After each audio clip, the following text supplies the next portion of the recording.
네, 판도라의 상자가 열렸습니다. 대통령 개헌을 논의하겠다고 선언했습니다. 국회에서입니다. 임기 내, 그러니까 1년 5개월쯤 남았나요? 그 기간 동안에 개헌을 완성하겠다는 얘기를 했습니다. 오늘 있었던 대통령의 국회 시정연설 그 음성 듣는 것으로 시작해 보겠습니다. 오늘 아침 국회입니다. 1987년 개정되어 30년간 시행되어 온 현행 5년 단임 대통령제 헌법은 지금은 몸에 맞지 않는 옷이 되었습니다. 임기 내에 헌법 개정을 완수하기 위해 정부 내에 헌법 개정을 위한 조직을 설치해서 국민의 여망을 담은 개헌안을 마련하도록 하겠습니다.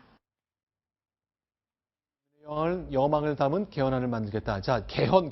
뭐 계속 얘기했습니다만 이 헌법 개정 양절 변호사 간략하게 우리 뭘 바꾼다는 뜻입니까? 일단 헌법이라고 하는 것은 대한민국의 통치 구도라든가 국민의 기본권이라든가 국가가 대한민국이라는 국가가 어떤 식으로 방향을 나아갈 것인지를 정해주는 큰 틀입니다. 네. 그래서 그 틀에 맞게끔 모든 법과 제도가 이루어지는 것이거든요. 네. 근데 지금 박 대통령께서 제안하신 거는 현재 5년 단임제 같은 경우에는 중장기적인 정책 유조가 안 되고 있고 대통령이 한번 바뀔 때마다 나라가 이랬다 저랬다 하기 때문에 그 큰 틀을 좀 장기적으로 볼 수 있는 새로운 체제가 필요하다라는 취지의 말씀하신 겁니다. 자, 마지막 개헌이 있었던 것이 29년 전입니다. 이른바 우리가 1987년 체제라는 것이잖아요. 박성원 부국장. 네. 자, 내년에 만약에 개헌이 완성이 된다면 2017년 체제인데요. 어떤 게 좀 그려지십니까?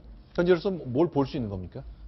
아니 내년에 개헌이 우선 관문을 통과할 것이냐 네. 자체도 현재로서는 네. 어떤 개헌에 가장 반대를 해왔고 또 상당한 중요한 어떤 역할을 할 수 있는 대통령이 개헌 논의를 오히려 적극적으로 꼴문을 열어놨다. 네. 이런 의미는 있지만 이것이 네. 과연 내년에 개헌으로까지 이어질 수 있을지 아니면 내년 대선 이후에 대선 주자들의 공약에 의해서 어떤 개헌이 추동되는 이런 과정을 거칠지 현재로서는 예단하기 상당히 어렵고 네. 특히나 어떤 형태의 권력 구조로 갈 것인가 그것이 현재 이 5년 단임제가 가령 4년 중임제 대통령제로 갈 것인가 아니면 내각제로 갈 것인가 또 그 사이에 있는 말하자면 이원 집정제로 갈 것인가 이러한 형태에 대한 어떤 정치권 내의 어떤 의견이 과연 일치될 수 있을 것인가 네. 이제 비로소 논의가 시작됐다 이렇게 볼 수 있을 것 같습니다. 자, 지금 장면 오늘 아침에 시정연설을 위해서 국회 본회의장을 들어서고 있는 대통령의 모습입니다. 자, 이런 입장을 통해 대통령이 깜짝 개헌 구상을 밝혔거든요. 전혀 예상할 수 없었죠. 네. 뭐 2주 전만 하더라도 김재원 그 정무수석이 그러지 않았습니까? 네. 새누리당 내에서 일부 의원들이 개헌 필요한 거 아니냐라고 하니까 지금은 그 개헌을 논의할 때가 아니다. 이렇게 반박을 했었는데요. 네. 불과 2주 만에 대통령이 직접 저렇게 개헌을 먼저 제안할 것이라고는 예상하기가 좀 어려웠죠. 뭔가 그 2주 동안 이 사정의 변화가 있었던 거 아니냐 이렇게 추론하고 있을 뿐입니다. 자, 박성원 부국장, 오늘 어떻습니까? 오늘 이제 대선 주자급에 있는 분들은 전부 다 의견을 내놨습니다. 오늘 만약에 의견 내지 않은 분은 대선 주자급이 아닐 수도 있겠다는 오해를 받을 정도로 대선 후보군에 드는 분들은 다 얘기했는데 일단 큰 틀에서는 권력 구조를 얘기한다면 이 셋 중에 하나일 가능성이 많은 거죠. 지금 근데 논의의 순서가 네. 권력 구조가 무엇이냐를 논의하기 전에 네. 이것이 굴러갈 것이냐 안 굴러갈 것이냐를 가늠하는 것은 유력 대권 주자의 현재 개헌 논의에 대한 입장입니다. 네. 그런데 특히 야당에서 현재 반기문 유엔 사무총장이야 뭐 지지도 1위가 나온다고도 하지만 네. 현재 이런 입장을 표명할 수 없는 뉴욕에 계시는 상태고 네. 야당의 유력 주자들은 현재의 상황에서 갑자기 던져진 개헌 논의에 일단 의구심을 표명하고 나섰습니다. 네. 그렇기 때문에 어떤 그 방식으로 갈 것이냐 이전에 이것이 그 야당에서 대통령의 이 시기에서 제기되는 개헌 논의의 순수성을 만약 의심한다면 네. 이 논의는 굴러가지 못한 채 상당히 여야 간의 또 하나의 정쟁거리로 어떤 네. 그 다른 이슈를 삼키면서 정쟁거리로 머물다가 어떤 그 질질 끌 가능성도 있기 때문에 현재 어떤 개헌 권력 구조가 무엇으로 갈 것이냐를 논의하는 건 좀 빠르다 이런 생각이 오히려 듭니다. 네. 일단 당장은 개헌 논의라는 화두가 던져졌기 때문에 네. 개헌을 찬성하느냐 반대하느냐로 여론이 나눌 수는 있지만 네. 문제는 그 방식에 대해서는 굉장히 여론이 나눠져 있다는 겁니다. 네. 특히 야당의 경우에는 개헌의 필요성은 공감하지만 왜 다음에 차기 권력 구조를 현재 대통령이 주도해서 만들려고 하느냐. 네. 그리고 왜 현재 시점이냐. 그러니까 네. 이런 그 진정성에 대해서 의문을 좀 표하고 있거든요. 네. 그렇기 때문에 그 개헌안이 발의는 대통령이 할 수 있지만 개헌안이 국민투표에 붙여지기 위해서는 이 국회의원 재적 3분의 2의 찬성을 받아야 되는데 지금처럼 야당이 반대를 하고 또 유력 차기 주자를 반대하는 상황에서는 대통령이 비록 개헌안을 발의한다 하더라도 국회를 통과할 수도 없는 거 아니냐 이런 의구심이 지금 제기된 상태입니다. 실제로 박근혜 대통령은 이제 지난 3년 반 넘는 임기 동안에 끊임없이 개헌은 안 된다. 블랙홀에 빠질 것이다. 일할 시간을 뺏긴다 하는 취지의 얘기를 계속 내놓았습니다. 저희가 그동안 대통령이 내놓았던 개헌에 대한 구상, 저희가 영상으로 준비해봤습니다. 개헌 논의를 지금은 그것을 해서는 안 되지 않느냐 그렇게 생각을 하고 있습니다. 그리고 또 지금 개헌을 당장 하지 않는다고 해서 국민의 삶에 어떤 영향을 크게 미치고 국민이 불편할 건 아니지만 개헌으로 모든 날을 지새우면서 경제 활력을 찾지 못하면 그 피해가 고스란히 국민한테 돌아간다는 것입니다. 예. 개헌을 외치는 사람들이 경제도 어떻게 활성화되고 뭔가 풀려나가면서 그런 얘기도 해야지 국민 앞에 염치가 있는 거지. 나라가 한치 앞이 어떻게 될지 모르는 이런 상황으로 몰아가면서 입에다가 개헌을 지금 달고 어떻게 해보겠다 하는 거는 저는 입에 떨어지지 않는 얘기라고 생각을 합니다. 그러고 보니까 올해와 작년 신년 기자회견 때문에 개헌 관련 질문이 나왔고 박근혜 대통령 아주 명쾌한 언어로 아주 단호하게 입에 붙을 수도 없는 말이라는 얘기를 내놓으셨군요. 네. 지금 뭐 보셔서 아시겠지만 네. 대통령의 어떤 심적 변화를 가지고 온 뭔가가 있었다고 보는 게 옳지 않겠습니까? 그렇죠. 예를 들어서 저런 식으로 입에 떨어지지 않는다는 얘기까지 했었는데 네. 결국은 뭔가가 하여간 이제는 해야 되겠다라는 생각이 그것이 뭔지 네. 그것이 소위 말해서 의도라는 거 아니겠습니까? 네. 그 의도는 좀 더 지켜봐야 될 것 같고 지금 저 박성원 부국장이나 구자웅 차장이 이 개헌 논의와 관련된 어떤 부정적인 네. 그런 얘기를 했기 때문에 저도 거기에 동의를 하면서 저는 좀 반대되는 입장을 말씀드리자면 네. 어차피 저는 어디에다가 좀 방점을 두고 싶냐면 저 임기 내라는 저 표현에 사실은 굉장히 좀 의미를 두고 있거든요. 네. 그게 무슨 얘기냐면 되든 안 되든 상관없이 굉장히 드라이브를 걸겠다는 의지를 보였다는 것이고 네. 그렇다면 결국은 어떤 일이 벌어지냐면 그래도 굉장히 많은 동력을 확보해서 논의 구조가 글로 흘러갈 가능성이 있다. 그러면 네. 박근혜 대통령 임기 내에는 못하더라도 최소한도 내년 대선에서는 안 되더라도 네. 그 후보들은 상당 부분이 저 문제에 관해서 언급을 하고 약속할 필요성이 있다. 네. 그렇다면 결국은 차기 정권 초기에 네. 개헌이 될 필요성이 없지 않아 있다는 것이 제 판단입니다. 왜 그러냐 하면 지금 개헌의 필요성을 반대하는 사람은 없습니다. 네. 필요성은 있다. 다만 그 시점과 의도와 내용과 네. 그다음에 여기에 지지할 수 있는 세력이 있느냐. 이 나머지 네 가지 문제인데 네. 그렇죠? 시점, 의도, 그다음에 내용, 그다음에 세력. 네. 이 문제에 관련해서 지금 가장 정치공학적 문제를 본다면 네. 과연 3분의 2를 확보할 수 있겠는가 네. 라는 문제인데 그 나머지 부분은 논의가 가능하다고 보는 거거든요. 네. 예를 들어서 뭐를 집어넣어야 될지 어떤 방식으로 통치구조로 해야 될지에 대해서는 제가 볼 때는 상당히 많은 논의가 지금부터 이루어질 것으로 저는 봅니다. 네, 지금 화면에 보이는 건 1987년 당시에 개헌 과정의 사진 저희가 좀 몇 장 보여드리고 있습니다만 그러니까 3분의 2 이상의 국회 동의를 받아야 되기 때문에 200석 이상의 의원들이 동의를 해야 되거든요. 자, 일단 야당에서는 당장 찬성하는 목소리보다는 의구심의 얘기가 많이 나왔습니다. 이른바 흔히 이제 기자들이 말하는 뉴스를 뉴스로 덮어라 하는 것처럼 지금 최순실 씨 관련된 전국이 복잡하게 꼬여가는 상황 때문에 오늘 이 시점이 택해진 것 아니냐 이런 생각도 야당에서 많이 얘기하죠. 네, 자, 이 시점에서 박근혜 대통령이 왜 개헌론을 적극적으로 입장을 바꿔서 들고 나왔는가를 우선 박 대통령의 진정성이라는 입장에서도 먼저 한번 볼 필요가 있을 것 같습니다. 네. 오늘 스스로가 표명한 것은 지금 몸에 맞지 않는 옷이 돼버렸다. 우리가 87년 헌법이 지금은 여러 가지 어떤 경제 또 북한 문제 대처 또 여러 가지 구조 개혁 이런 부분을 해나가는데 이제 이러한 헌법으로는 맞지 않는 이런 상황을 절감했다라는 것이고 네. 그런 어떤 전체적인 틀을 바꾸기 위한 새로운 어떤 국가가 선진국으로 도약하기 위해서는 새로운 나라의 운영의 틀을 가져가야 되겠다. 이러한 어떤 취지를 밝혔고 이러한 고민은 특히나 4.13 총선으로 형성된 여소야대 그 이후에서 대통령이 그 무엇도 할 수 없는 이러한 정치 구조에 대한 어떤 절감을 했고, 그것이 최근에 아마 우리가 우병우 수석이니 최순실 사건이니 하는 것들도 박 대통령의 입장에서는 이것이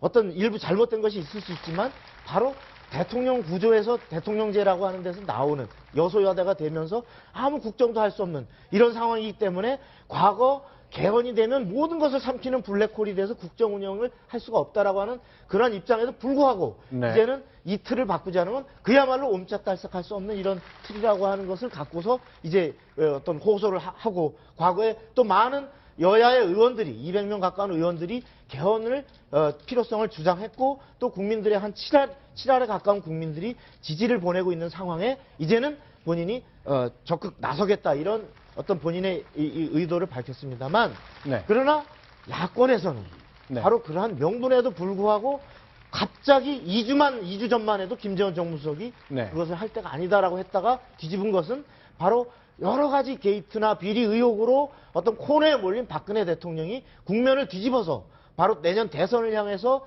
대선의 판을 흔들어서 이후에 어떤 박근혜 대통령의 뜻이 관철되는 그런 정치 구조를 가져가기 위한 어떤 음모다, 이렇게 보는 시각이 이제 오늘 막 분출되기 시작한 상황인 것 같습니다.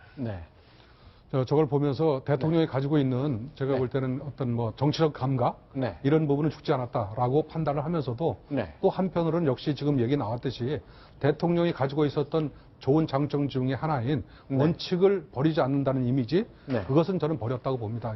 무슨 얘기냐면 의도 문제에 있어서 지금 도대체 이 시점에서 왜 저렇게 블랙홀이라고 불리는 개헌 논의를, 그것도 굉장히 분명한 오지로 임기 내에 하겠다고 왜 했을까?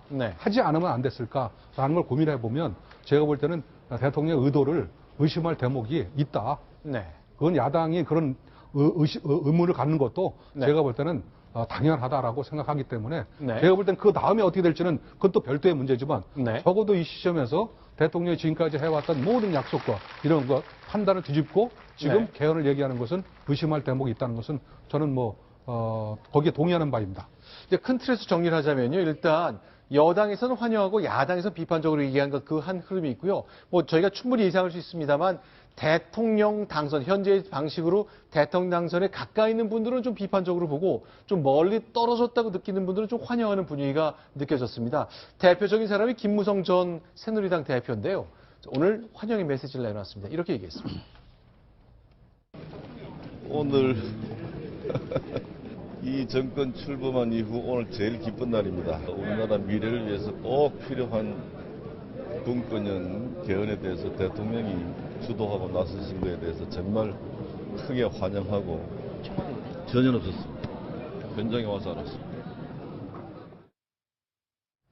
자, 그렇죠. 이제 사전에 알긴 좀 어려웠을 것 같고요. 자, 그러나 이제 야당에서는 굉장히 비판적으로 보고 있는 것 분위기가 있습니다. 자, 문재인, 안철수 두 전직 야당 대표들 얘기도 저희가 소개해 드리겠습니다. 좀 비판적이었는데 이것보다 먼저 해야 될 것이 있다는 취지의 얘기가 좀 나왔습니다. 소개해 드리겠습니다.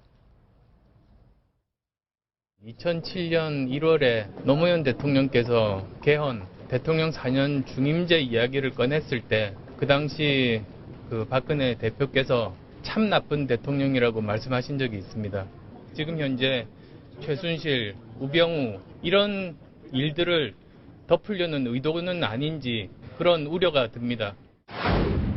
개헌을 논의하는 것은 바람직하지 않다라는 입장을 말씀해 오셨어요. 갑자기 개헌을 이렇게 말씀하시니까 이제는 거꾸로 무슨 블랙홀이 필요한 상황이 된 것인가 의아스러운 생각이 들고요. 네, 이게 유력 차기 주자들이 반대하는 것은 이제 차기 권력 구조를 현재 대통령이 결정하려고 하는 것에 대한 반대도 있지만요. 그 박 대통령이 오늘 개헌안을 제안하면서 정부 내에 헌법 개정을 위한 조직을 설치하겠다라고 했거든요. 그러니까 어떻게 보면 대통령이 주도하는 개헌안을 좀 만들어 보겠다라는 뜻을 밝혔기 때문에 어떻게 보면 국회에서 논의를 좀 시작해달라. 국회에서 이 국민의 그 개헌에 대한 여론을 좀 모아달라. 그것에 모아오면 그것을 개헌하겠다. 받아서 개헌을 하겠다. 이렇게 얘기한 게 아니거든요. 그래서 대통령의 개헌안과 국회가 논의하는 개헌안이 따로따로 있을 수 있기 때문에 이게 잘 굴러가기보다는 오히려 서로 좀 이 갈등이 더 커지는 거 아니냐. 이런 걱정이 좀 앞서고 있는 겁니다. 그러니까 개헌 주도를 청와대와 정부가 할 것이냐 아니면 국회가 할 것이냐의 문제거든요. 자, 대통령은 일단 이 과정에 뭐 독주하겠다는 뜻은 아니겠습니다만 국회와 함께 정부도 분명히 역할을 하고 싶다는 뜻을 밝힌 거로 봐야 되겠네요. 저기 이정현 대표가 네. 대표 연설할 때 9월 달에 네. 저 개헌 문제를 언급했거든요. 네. 기억하시는지 모르겠지만 개헌은 필요한데 어느 정파, 어느 정권이 주도를 해서는 안 되고 네. 학계에서 먼저 하라고 얘기를 했습니다. 아, 그랬었나요? 예. 그러니까 무슨 많은 사람들은 오늘 이정현 대표도 개헌을 지지했으니까 뭐 찬성이다라고 물론 찬성 맞습니다. 그러나 저 내막을 보면 대통령이 생각하는 것은 청와대 최소한도 청와대가 깊숙이 개입하고 주도하는 그런 안을 만들겠다는 것이고 거기에 맞춰서 저기 국회도 만들어라. 그럼 어디 나중에 뭐 도요를 하든 뭘 하든 그런 얘기를 갖고 계시는데 이정현 대표가 생각했던 거는 그거와 전혀 다른 형태의 개헌이었기 때문에 조금 아까 좀 뭐랄까 의아한 그런 느낌도 좀 들었습니다. 근데 사실은 이제 개헌을 하겠다고 뭐 문서로 합의를 하고도 못하는 경우가 굉장히 많고요. 또 과거 역대 대통령들도 개헌과 관련된 다양한 생각을 내놓은 바가 있습니다. 이런 게 개헌이라는 게 국민의 뜻이 반영되어야 되는 것이기 때문에 정치 리더가 몇 마디 한다고 될 수 있는 것은 아닙니다만 과거의 사례가 그 비슷한 얘기를 보여주는 것 같습니다. 역대 대통령이 개헌과 관련해서 어떤 얘기를 했는지 저희가 역시 영상으로 준비해봤습니다. 민주주의를 정착시키기 위해서 내각 책임제를 3.2년 주장을 수용했습니다. 대통령 임기를 4년 연임제로 조정하면서 현행 4년의 국회의원과 임기를 맞추는 것을 제안합니다. 여야가 머리만 맞대고 이야기하면은 그렇게 복잡하지 않습니다. 나는 괜찮다고 이렇게 봅니다. 저는 집권 후 4년 중임제와 개헌을 추진해 나가겠습니다. 예, 네. 지금 보면 네. 다 실패한 개헌들이죠. 지금 네. 보여준 것이. 아까 유일하게 성공했던 것은 바로 87년에 네. 아래로부터 국민들이 여러 가지 어떤 그 전두환 노태우 정권의 어떤 그동안의 이 7년 단임제 이것은 안 된다. 이러한 어떤 그 공감대가 이루어지면서 네. 어떤 5년 단임제라고 하는 직선제 5년 단임제라고 하는 이러한 어떤 권력 구조에 대한 국민적인 합의가 아래로부터 분출하면서 그것이 정치권에 반영돼서 국회가 개헌특위를 구성하고 관철이 됐던 것인데 그 이후의 개헌들이 하나같이 그때와 비교를 해보면 네. 그러한 국민의 열망이 들끓어서 어떤 이런 권력 구조를 바꾸자라고 하는 국민적 합의가 됐다기보다는 개헌 논의의 출발 자체가 자 김영삼 대통령이 그 민자당 만들면서 했던 내각제, 네. 그다음에 김대중 대통령이 DJP 연합하면서 했던 역시 내각제, 네. 이 약속들이라고 하는 것은 대통령의 본인이 되는데 필요한 하나의 그 도구로서 사용됐던 측면이 크고 그다음에 노무현 대통령, 이명박 대통령이 얘기했던 개헌 역시도 네. 원포인트 개헌 역시도 어떤 본인이 정권을 운영할 만큼 다 하고 나서 힘 빠진 임기 말에 가서 네. 어떤 차후에 내가 해보니 안 되겠다. 이제 바꾸자라고 하니까 어떤 힘 빠진 대통령이 자신의 권력 어떤 이후를 생각해서 한다라고 하는 네. 의구심을 샀기 때문에 네. 국민적 동의를 뜨겁게 얻지를 못했다. 네. 이런 것이 그 기존의 그 개헌의 공통점이었다면 네. 지금의 개헌은 그럼 그거와 뭐가 다른가를 볼 때 그때보다는 확실히 현재 5년 단임제 직선제 헌법이 몸에 맞지 않는 옷이다. 이런 구조는 사실은 많은 공감대가 국회의원들, 국민들 사이에서 이루어진 것은 사실입니다. 그럼에도 불구하고 아까 87년과 또 다른 것은 그때처럼 밑으로부터 끌어오르는 국민의 합의된 하나의 권력 구조에 대한 어떤 합치된 어떤 의사가 있는가 이렇게 네. 볼 때 회의적이다. 그래서 어떤 성공 여부가 여전히 아직도 미지수다 이렇게 볼 수밖에 없는 것 같습니다. 일단 저 대통령이 말한 것 아무래도 야당에서는 너무 대통령 한 사람한테 권력이 집중되어 있으니까 좀 나누는 방식으로 가자라고 해왔거든요. 자, 그런 대통령은 이제 국회의원 선거 임기 다르고 대통령 임기 다르기 때문에 여소야대가 되니까 아무것도 할 수 없는 이런 상황. 게다가 이제 국회 선진화법의 존재 이런 것도 결국 헌법 개정을 통해서 일소할 수 있다는 뭐 그런 생각이 있을 것 같습니다. 그러나 권력 구조 이외에도요. 만약에 헌법 그 개정 논의가 시작되는다면 수많은 이슈들이 튀어나올 가능성이 많습니다. 양실 변호사님. 그래서 이제 흔히들 판도라의 상제로 그야말로 나라 국정과 관련된 모든 논의를 빨아들일 가능성도 있다고 얘기하잖아요. 당연히 정치권에서는 통치 구조만 얘기하고 있는데 몇 네. 가지 민감한 헌법 사항들이 있습니다. 대표적인 게 헌법 3조에 현재 대한민국 영토를 한반도와 그 부속 도서를 한다고 해놨는데 저 한반도라고 하는 바람에 북한의 존재가 없습니다. 여기는 불법적인 단체밖에 안 되는 겁니다. 그래서 그 부분을 현실적으로 휴전선 이남을 대한민국 정부로 하자라는 주장이 일각에서 있는데 당연히 짐작이 드시겠지만 저게 무슨 말이냐, 북한을 그러면 정권으로 인정하자는 얘기냐라는 걸로 분명하게 남남 갈등이 있을 수가 있고요. 또 하나 첨예하게 대립하고 있는 부분이 바로 경제 민주화 조항이죠. 그러니까 국가가 필요한 경우에 있어서 경제에 관해서 규제와 조정을 할 수 있다는 조항이 들어가 있는데 이 부분에 대해서 경제에서는 아니 국가가 왜 헌법에서 저걸 빼야 되는 게 아니냐, 자유민주 자유시장 경제에서 왜 국가가 적극적인 규제와 조정을 하느냐라는 목소리가 있는 반면에 노동계에서는 아니다, 오히려 지금 재벌 중심의 체계가 대한민국 경제를 왜곡시키고 있기 때문에 보다 더 구체적으로 보다 더 국가가 개입할 수 있는 여지를 만들자는 목소리도 있고, 그거 외에도 기본권 조항 이런 것들이 그냥 개념적으로만 있기만 하지 그거를 어떻게 국가가 지킬지 없으니까 구체화하자는 목소리도 법조에서 굉장히 높습니다. 그 개헌이 필요하다고는 그 주장을 누구나 할 수 있습니다. 우리 국민의 경우에도 여론조사를 해보면 개헌에 찬성한다는 여론이 10명 중에 7명 가까이 되거든요. 그런데 문제는요, 단순히 그냥 권력 구조만 바꿔서 물어봐도 지지율이 확 떨어집니다. 한연 중임제를 좋아하시는 분이 있고 또 뭐 의원 내각제를 좋아하시는 분도 있고 그러니까 개헌이라는 뭉뚱그려서 얘기를 하면 찬성을 하지만 강론으로 들어가면 이렇게 달라지고요. 방금 양지열 변호사까지 얘기하신 경제민주화 조항을 어떻게 할 거냐. 이건 재계 입장과 노동계 입장이 또 달라지고요. 한반도 문제를 그 휴전선 이남으로 할 거냐 이북으로 할 거냐에 대해서 굉장히 그 의견이 갈리거든요. 그러니까 개헌이라는 화두에 대해서는 러프하게, 그러니까 뭐 대략적으로 동의를 할 수 있다 하지만 구체적인 그 내용 논의를 가면은 현실성이 좀 떨어지는 그 주제다 이렇게 볼 수 있을 것 같습니다.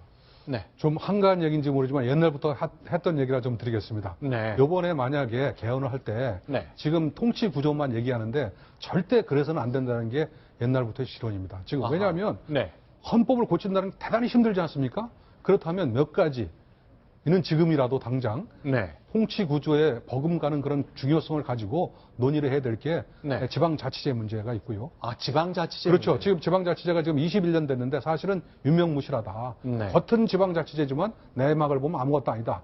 빈 껍데기다 이런 얘기가 많습니다. 그런 얘기도 있고요. 그다음에 환경 문제, 그다음에 기본권에 관한 문제, 그다음에 양성평등 이런 문제. 또 하나는 아시다시피 요즘 정보화 시대 아닙니까? 정보화 시대에 관련된 어떤 뭐랄까 프라이버시의 문제, 인권에 관한 문제, 이런 어떤 굵직한 문제들이 30년 동안 사실은 우리들이 모르는 사이에 엄청나게 사실은 요구 조건이 높아졌습니다. 그 부분을 반영하는 그런 개헌이 돼야 된다는 것이 제 생각이고, 그런 부분에는 언론도 관심을 갖고 제안도 하고 검증도 하고 그래야 된다고 믿습니다. 자, 이제 대통령은 이제 정부 내 특별한 기구를 만들겠다는 구상을 밝혔고요. 사실은 이제 국회 내에서 국회가 주도해야 될 사안이기 때문에 국회 내 이런 개헌 특위가 과연 언제쯤 출범할지, 과연 야당은 이 의미를 받아들여 같이 가자고 손을 잡을지 앞으로 넘어야 할 사안은 굉장히 많습니다. 오늘 대통령은 큰 과제를 내놓았습니다.